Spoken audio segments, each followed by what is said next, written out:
बिस्मिल्लाहिर्रहमानिर्रहीम। अस्सलाम वालेकुम नादरीन, आप यूट्यूब चैनल देख रहे हैं। मैं इमरान खान हूँ। 3 बहुत आम खबरें मुझे आपके सामने रखनी है और तीनों के बारे में आपको बताता हूँ वो क्या है। एक तो हुकूमत प्रोपेगेंडा कर रही है बार बार कि जनाब उन्होंने इकॉनमी ठीक कर दी है। सिर्फ एक फैक्टर आज आपके सामने रखूँगा और कोशिश करूँगा रोज़ाना एक आधी चीज़ आपके सामने ज़रूर रखूँ ताकि इनका पोल खुले। ये लोगों को बेवकूफ़ समझते हैं, लोगों के घर का बजट इन्होंने तबाह कर दिया है और ये अपनी ही कारकर्दगी से अपना ही मुवाजना करते हैं कि 10 दिन पहले हम आपको जो है वो बड़े वाले डंडे से मार रहे थे, आज हम आपको थोड़े से छोटे वाले डंडे से मार रहे हैं। ये कौन सा मुवाजना है भाई? आपने तो महंगाई कम करनी थी। तो मैं एक एक करके पोल खोलूंगा। आज इन्होंने बड़ी बगलें बजाई, बड़ी इन्होंने कल तालियां बजाई और बड़े इन्होंने नारे लगाए। तो इनके नारों में कितनी सदाकत है, बहुत बड़ा पोल खोलूंगा मैं इस वीलॉग के आखिर में। और एक चीज़ आईनी तरमीम के हवाले से है, वो भी बहुत इंपॉर्टेंट है, मुझे आपको बतानी है। लेकिन सबसे पहले इमरान खान साहब की सूरत हाल। इमरान खान साहब की जेल के अंदर मुलाकातें रोक दी गई हैं। 18 तारीख तक उनसे कोई नहीं मिल पाएगा, इसका बंदोबस्त किया गया है। अब 18 तारीख तक क्यों नहीं मिल पाएगा वो मैं आपको बाद में बताता हूं, नेक्स्ट स्टोरी इसके ऊपर है। लेकिन इमरान खान साहब को 18 तारीख तक मिलने से उन्होंने इनकार कर दिया जी, कोई नहीं मिल सकता। उसकी वजह यह है कि सिक्योरिटी के इश्यूज हैं और जेल के अंदर कुछ मामला है, एक्सरसाइजेज चल रही हैं। तो इमरान खान कोई माजा गामा तो नहीं है ना? ओ भाई, वो इमरान खान साबिक वज़ीर-ए-आज़म पाकिस्तान, पूरी दुनिया में उसका नाम है। दुनिया के बासर अफराद की फहरिस्त के अंदर वो आदमी कहाँ खड़ा है जाकर आप चेक कर लें। और दुनिया के कितने लोग उसको जानते हैं और उसको मिलना चाहते हैं ये भी आप जाकर चेक कर लें। उसकी क्रेडिबिलिटी आप चेक कर लें। वो एक आवाज़ देता है जेल में बैठकर और पूरा पाकिस्तान चौक हो जाता है। 4-4, 5-5 शहर एट ए टाइम बंद हो जाते हैं। वो इतना ताकतवर आदमी है पॉलिटिकली और पाकिस्तान के लोग उससे प्यार करते हैं। सबसे ज़्यादा वोट पाकिस्तान की तारीख में उसने हासिल किए हैं। तो आम आदमी थोड़ी है कि उससे आप मुलाकात बंद करवा देंगे किसी भी बहाने से। तो 18 तारीख तक के लिए उन्होंने मुलाकात बंद करवा दी है। इसमें बैरिस्टर गौहर ने उमर अयूब साहब के साथ और रऊफ हसन साहब के साथ बैठकर एक प्रेस कॉन्फ्रेंस की है और उन्होंने कहा जी पहले भी इमरान खान पे 2 हमले हो चुके हैं और इमरान खान साहब अपने मुंह से खुद कई दफ़ा कह चुके हैं कि उनकी जान को ख़तरा है और इमरान खान से हमें आज के दिन की उन्होंने वार्निंग दी है कि हर हाल में मिलाया जाए। इमरान खान आम कैदी नहीं है। हमें पहले से अंदाज़ा था कि उनके साथ क्या किया जा रहा है या क्या किया जा सकता है। इसमें मुराद सईद का एक स्टेटमेंट है, वो भी बहुत इंपॉर्टेंट है। मुराद सईद का आप स्टेटमेंट सुन लें, आपको आइडिया हो जाएगा कि मामला किस तरफ जा रहा है। मुराद सईद ने कहा कि मैंने महीनों पहले इतला दी थी कि एस्टेब्लिशमेंट नवंबर से पहले पहले इमरान खान के हवाले से अपने घिनौने मंसूबों पर अमल दरामद का इरादा रखती है। पाकिस्तान में मुकम्मल तौर पर मिस्र मॉडल को लागू किया गया है। मिस्र में जो है वो जनरल सीसी ने वहाँ पे मुर्सी को जेल में मार दिया था और जो मोहम्मद मुर्सी थे उनके बाद से लेकर फिर क्या सिचुएशन रही, वो तब से अब तक वहाँ पे इक़्तिदार पे काबिज़ है। तो वो यहाँ पे वो कह रहे हैं जी मिस्र मॉडल जो है वो लागू किया जा रहा है। गुज़िश्ता दिनों लगने वाली मुलाकातों पर पाबंदी, इमरान खान की एहलिया के बाद इनकी बहनों की भोंडे केसेस में गिरफ्तारी और इनके वकील इंतज़ार पंजूथा की गुमशुदगी अगर इस खदशे को तक़वियत देने के लिए नाकाफ़ी थी, तो अब अडयाला से इमरान खान के हवाले से आने वाली खबरें इस बात पर मोहरे तस्दीक सब्त कर रही हैं कि इमरान खान की ज़िंदगी को शदीद ख़तरात लाहक है। ये मुराद सईद ने बताया। उन्होंने कहा कि पाकिस्तान पर काबिज़ माफिया को मुखलिसाना मशवरा है फ़ौरन से पेशतर पार्टी क़यादत और वकला को इमरान खान से मिलने दिया जाए ताकि वो इनकी खैरियत के हवाले से कौम को आगाह करें। इमरान खान और मोहम्मद मुर्सी शहीद के कद में जो फ़र्क है इसका शायद आपको इस वक्त अंदाज़ा नहीं है। इस आग से खेलने की ख्वाहिश तर्क कर दें वरना किसी के दामन में खैर नाम की खैरात नहीं रहेगी। तो मुर्सी जो था वो बेशक वहाँ का बहुत बड़ा लीडर था लेकिन इमरान खान जितना कद नहीं था। इमरान खान की पाकिस्तान में जो फॉलोइंग है वो अनप्रेसिडेंटेड है। यानी कभी भी किसी लीडर को पाकिस्तान में इतनी ज़्यादा मकबूलियत नहीं मिली जो इस वक्त इमरान खान साहब को मिली है। यानी तारीख के मुश्किल तरीन इलेक्शन लड़के वो सबसे बड़ी जमात साबित हुआ। हालांकि उसकी फार्म 47 जाली बना के इन्होंने सीटें छीनी, फिर भी इतनी सीटें छीनने के बावजूद पहले नंबर पे आज भी वो है। यानी इतनी ज़्यादा सीटें थी इमरान खान के पास कि वो छीन के थक गए, लेकिन फिर भी वो सबसे बड़ी जमात है। अब भी पार्लियामेंट में सबसे आगे वही है। इमरान खान की बहन ने भी एक स्टेटमेंट दिया है और ये बात बताई थी अलीमा खान साहिबा ने और उन्होंने बड़ा क्लियरली ये स्टेटमेंट पहले दिया था। उन्होंने कहा था कि इमरान खान ने बताया कि ये मुझे मारना चाहते हैं और ये फ़ैसला 1 माह पहले हुआ था और वो ये भी कहते रहे इमरान खान कि मुझे मुर्सी की तरह मारना चाहते हैं। ये अलीमा खान साहिबा ने पहले बता रखा है। उन्होंने ये स्टेटमेंट दे दिया था इमरान खान साहब के हवाले से बहरहाल इस वक्त जो इमरान खान साहब की सूरत हाल है, जेल में उनको कोई मिलने नहीं दे रहा, और ये चीज़ें रिपोर्ट की जा रही हैं कि शायद उनकी बिजली बंद है, कोई कह रहा है कि जी उनको खाना ठीक नहीं मिल रहा, कोई कह रहा है जी उनको बुरे हालात में रखा गया है, कोई कह रहा है जी उनको बाहर निकलने की इजाज़त जो सांस लेने की थी, चलने की, वो भी उनकी मना कर दी गई है। तो इमरान खान साहब को कह रहे हैं जी बहुत ज़्यादा तंग किया जा रहा है। अच्छा, ये किया क्यों जा रहा है, अब ज़रा आप इस तरफ आ जाएं ताकि आपको चीज़ें समझ आ जाएं। इमरान खान साहब का इस वक्त अपनी पार्टी के लोगों से मिलना बहुत ज़रूरी है, या उनका पैगाम बाहर आना बहुत ज़रूरी है, क्योंकि इमरान खान को यह पता है कि उनकी लाइफ के लिए और उनकी सियासत के लिए ये डेथ वारंट है अगर आईनी तरमीम हो जाती है तो। उन्होंने इसीलिए कहा था कि डू और डाई, यानी ये मेरे लिए मरो या मारने का मुकाम है, आर या पार जिसको कहते हैं आप उर्दू में। तो इमरान खान साहब ने कहा था ये आर या पार वाला मामला है, आईनी तरमीम वाला। देखिए, अगर आईनी तरमीम कर लेती है हुकूमत तो फिर उनके हालात बहुत बेहतर हो जाएंगे और पाकिस्तान तहरीक इंसाफ फिर छुट्टियों पे चले जाएं, एंजॉय करें।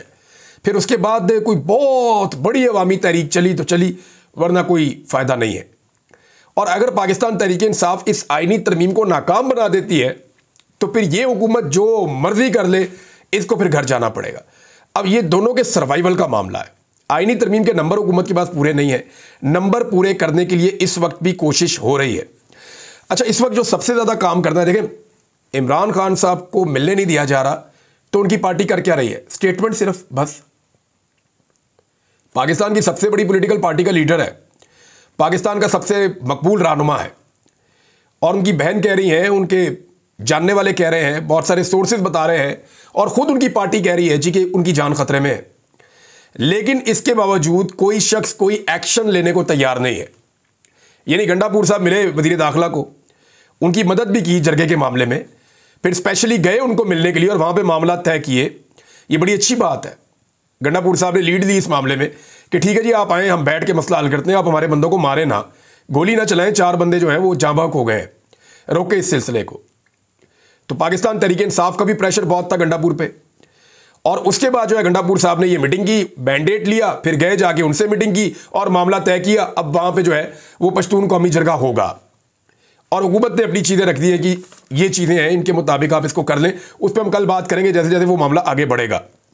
लेकिन क्या पाकिस्तान तहरीक इंसाफ की क़यादत कोई अमली तौर पर इकदाम कर रही है, कोई कदम उठा रही है इमरान खान साहब की जबरी तौर पे जो उनको बिल्कुल तनहा कर दिया गया है, इस मामले में पाकिस्तान तहरीक इंसाफ कोई कदम उठा रही है? तो जवाब है नहीं उठा रही। देखें यार, रिस्पॉन्सिबिलिटी सबसे ज़्यादा अली अमीन गंडापुर साहब की बनती है।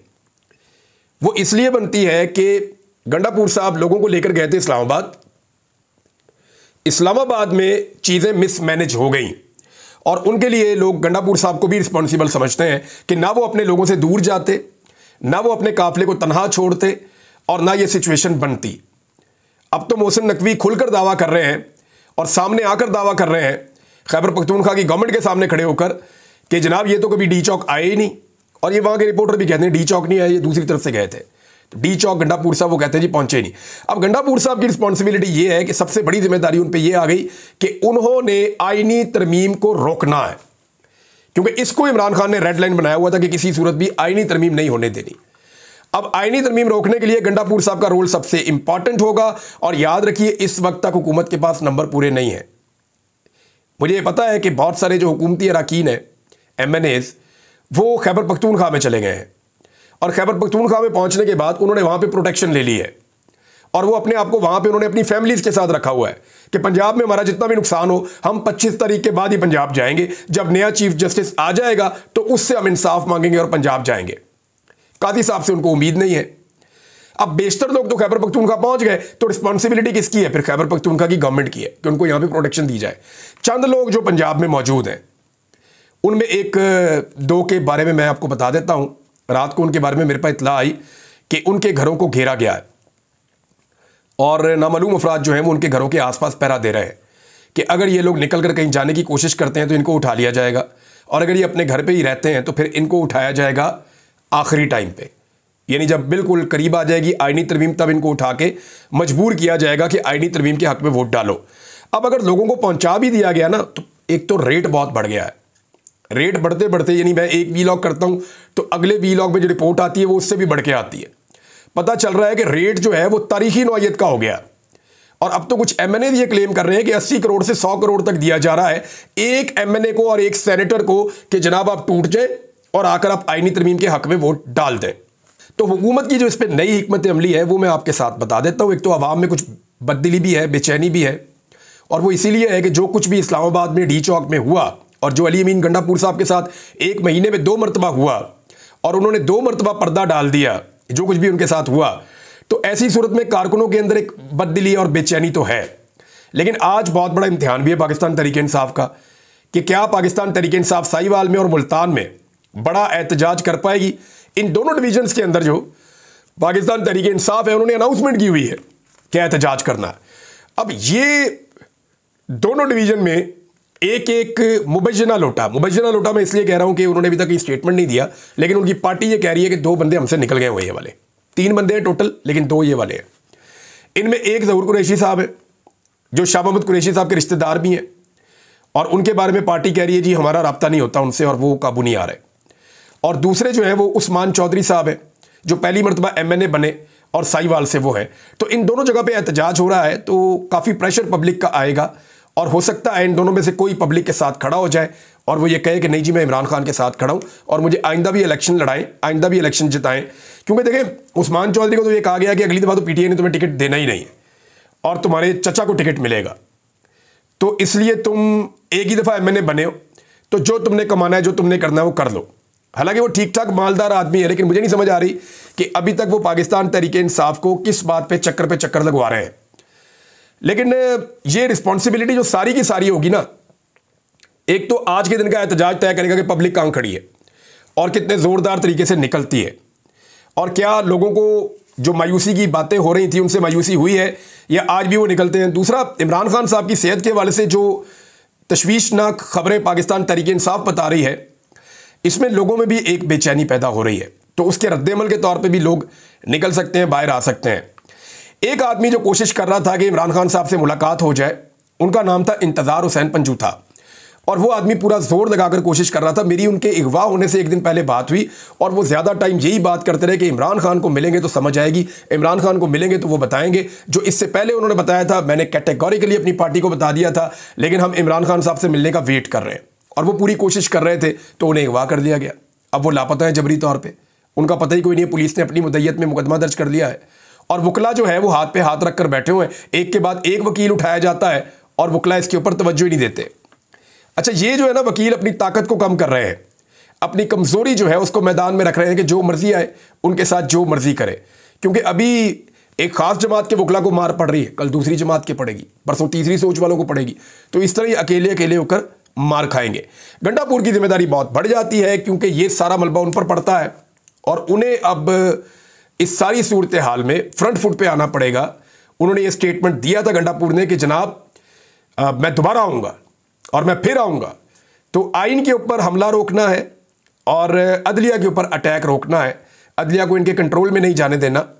तो ये 2 चीज़ें करने के लिए गंडापुर साहब को शायद अगर इमरान खान साहब से मुलाकात नहीं भी होती तो दोबारा डी चौक इस्लामाबाद जाना पड़ेगा आइनी तरमीम को रोकने के लिए। अब एक और ख़बर जो मैंने आपको शुरू में कहा था कि मैं आपको ज़रूर बताऊंगा, ज़रा ये आप अपने सामने रख लें कि हुकूमत ने दावा किया कि 5 पावर प्लांट्स जो हैं वो बंद कर दिए गए हैं और इससे 411 अरब रुपए बच जाएंगे। तो जनाब ये चिट्टा झूठ है। मामला ये है कि ये प्लांट बहुत पुराने थे, इनमें ज़्यादा प्लांट जो हैं वो 1994 में जो पॉलिसी बनी थी उसके तहत लगाए गए थे।